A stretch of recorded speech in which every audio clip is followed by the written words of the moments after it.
Welcome to জিটেক solution. আজকে আমরা যে বিষয়টা নিয়ে আলোচনা করব সেটি হচ্ছে যে আমাদের অনেকের এরকম মনিটর থাকে, তো মনিটরের যে কালার প্রবলেমগুলো হয়, অর্থাৎ দেখা গেছে যে অনেক সময় যে মনিটরে কিপ্যাডগুলো থাকে বা বাটনগুলো থাকে সেগুলো নষ্ট হয়ে যায় বা ড্যামেজ হওয়ার কারণে কিন্তু কালারগুলো এরকম হয়ে যায়, অর্থাৎ এটা কিন্তু অ্যাকুরেট যে কালারটা থাকার কথা সেটা কিন্তু এরকম না, কিন্তু এটা এরকম হয়ে গেছে, মানে সারা মনিটরটাই সম্পূর্ণটা কীরকম একটু পিঙ্কিশ পিঙ্কিশ টাইপের হয়ে গেছে। তো এটা কিন্তু একটা আমরা দেখা গেছে যে ওটা তো বাটন বা কিপ্যাডটা নষ্ট হওয়ার কারণে আর মনিটরের মাধ্যমে আমরা সেটা রিসেট করতে পারবো না, কিন্তু আমরা সফটওয়্যার দিয়ে এই কাজটি করতে পারি। তো সফটওয়্যার দ্বারা আমরা কিভাবে কাজটি করব সেটাই এখন দেখা যাক। তো এর জন্য আমাদেরকে প্রথমে যে জিনিসটা করতে হবে সেটি হচ্ছে আপনাদের যে মনিটরটা সেই মনিটরের সাপোর্টে যেতে হবে, অর্থাৎ যে সফটওয়্যার ফার্মওয়্যার আছে সেখান থেকে আপনাকে একটি সফটওয়্যার ডাউনলোড করতে হবে। যেমন আমারটি হচ্ছে একটি এলজি মনিটর, তো আমি এখন এলজির যে অফিসিয়াল ওয়েবসাইট আছে সেখানে যাব। তো আমি প্রথমে ক্রোমে যাচ্ছি, ক্রোমে যাওয়ার পর আমি দেখব LG support, LG support SEO. এই যে এখানে অনেকগুলো চলে আসছে এলজি সফটওয়্যার ফার্মওয়্যার, আমি এখানে জাস্ট ক্লিক করলাম। ও নো ইন্টারনেট, অর্থাৎ আমি এখনও ইন্টারনেট কানেকশন করি নাই, আমি এখন ইন্টারনেটে কানেকশন করব। তো আবার চলে আসলাম আমি নেট কানেকশন করার পরবর্তীতে।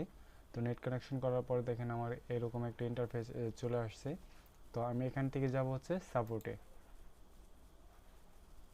তো সাপোর্টে আসার পর এখানে দেখেন অনেক কিছু আছে, তো আমাদের এখানে এত কিছু দরকার নেই, আমরা একটু নিচের দিকে আসব, সফটওয়্যার অ্যান্ড ফার্মওয়্যার এখানে যাব।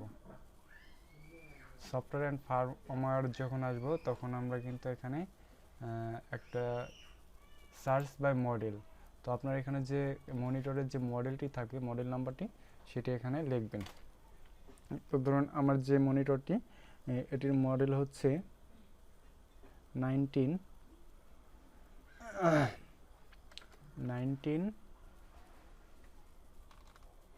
M38, এই যে দেখেন 19 ইঞ্চি ক্লাস ফুল এলইডি মনিটর। তো আমি এখানে যাব। তো এখানে যাওয়ার পরবর্তীতে দেখেন এই যে মনিটরটা আমাকে এখানে কিন্তু শো করছে। তো শো করার পর আমি কিন্তু এখানে আরেকটু নিচে আসব। নিচে আসার পর দেখেন Windows on screen control version 7.33, তো এটা জিপ আকারে থাকবে, এখান থেকে আমরা ফাইলটা ডাউনলোড করে নেব। তো এখান থেকে ফাইলটা ডাউনলোড করার পর এটা সফটওয়্যার আসবে, তো আমরা সেটা ইনস্টল করব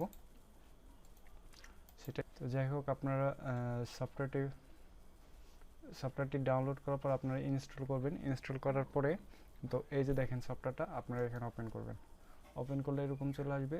এরপরে দেখেন স্ক্রিন স্পিড, অর্থাৎ এখানে অনেকগুলো দেখেন, এটা কিন্তু ফুল স্ক্রিন আছে, এখানে দিলে পরে এই দেখেন আমার স্ক্রিনটা দুটা ভাগে ভাগ হয়ে গেছে। এই যে দেখেন মাছ বরাবর দুইটি ভাগে ভাগ হয়েছে, এই যে দেখেন। তো এখানে কয়েকটা ইফেক্টস আছে, আপনি এগুলো দিতে পারবেন, তো আমি ফুল স্ক্রিন দিয়ে রাখবো, আমার ফুল স্ক্রিনটাই প্রয়োজন। তারপর মনিটর সেটিং, এখান থেকে আপনারা ব্রাইটনেস কন্ট্রোল করতে পারেন, তারপর কন্ট্রাস্ট এখান থেকে কন্ট্রোল করতে পারেন। তারপরে এই যে মাই অ্যাপ্লিকেশন প্রিসেট, এখানে কয়েকটি প্রিসেট দেওয়া আছে, আপনারা এটা অন করে সেখান থেকে মনে করেন যে আপনাদের পছন্দ মতো বিষয়গুলো আপনারা করতে পারেন। তো আমি দেখা গেছে যে আমার এই যে দেখেন এই কালারটা এটা আমি ঠিক করছি। তো আমি এখানে আরেকটু বিষয় সেটা হচ্ছে সেটিংয়ে যাব। সেটিংয়ে যাওয়ার পর দেখেন এই যে একটা অপশন আছে সুইচিং টু গেমিং ইউআই, তো আমি এখানে যাব, ওকে দেব। তো আমার যে ইউআই অর্থাৎ যে ইন্টারফেসটা সেটা কিন্তু একটু চেঞ্জ হয়েছে, তো আমি এখান থেকে সহজেই চেঞ্জ করব। দেখেন যখন গেম দিলাম তখন কিন্তু আমার মনিটরটা এরকম কালার হয়ে গেছে, আবার যখন আমি সিনেমা দিলাম তখন কিন্তু এরকম হয়ে গেছে। তারপরে ফটো, ফটো দেওয়ার পরে কিন্তু এরকম চেঞ্জ হয়ে গেছে। তারপর রিডার টু, তারপর রিডার ওয়ান, কাস্টম, আপনারা কাস্টমও কিন্তু এই যে দেখেন আপনার ইচ্ছা মতো করে নিতে পারেন এটা কালার দিয়ে। তারপরে এখানে বেসিক আছে, এই যে দেখেন একটা ব্রাইটনেসটা একটু বাড়িয়ে এই যে দেখেন আপনার প্রয়োজন মতো কন্ট্রাস্ট, তারপরে হচ্ছে ব্রাইটনেস, এগুলো একটু কমিয়ে বা বাড়িয়ে আপনার মতো অ্যাডজাস্ট করে দেবেন। তো আমি ওটা দেবো না, আমি একটা প্রিসেট ব্যবহার করবো, সেটি হচ্ছে ফটো। ফটোর যে প্রিসেটটা এটাই আমি রাখবো। এই যে দেখুন এটা হচ্ছে আমার মনিটর, আর আগে যেটা ছিল সেটা অন্যরকম। তো এটা আমি মনে করেন আগে যদি এরকম কালার উইকনেস দিই তাহলে দেখুন এই যে এরকম। তো আপনাদের যাদের এই যে এরকম সমস্যা হয়ে হয়েছে, এই যে দেখেন বিষয়টা। তো আপনাদের যাদের এরকম সমস্যা হয়েছে তারা মনে করেন যে এরকম সফটওয়্যারের মাধ্যমে এভাবে ডাউনলোড করে আবার পুনরায় মনিটরটি ঠিক করতে পারেন। তো সবাইকে ধন্যবাদ ভিডিওটি দেখার জন্য, এবং হ্যাঁ, ভিডিওটি ভালো লাগলে বা আপনাদের যদি বিন্দুমাত্র উপকার আসে তবে চ্যানেলটিকে সাবস্ক্রাইব করুন এবং অবশ্যই লাইক দেবেন ভিডিওটি। সকলকে ধন্যবাদ।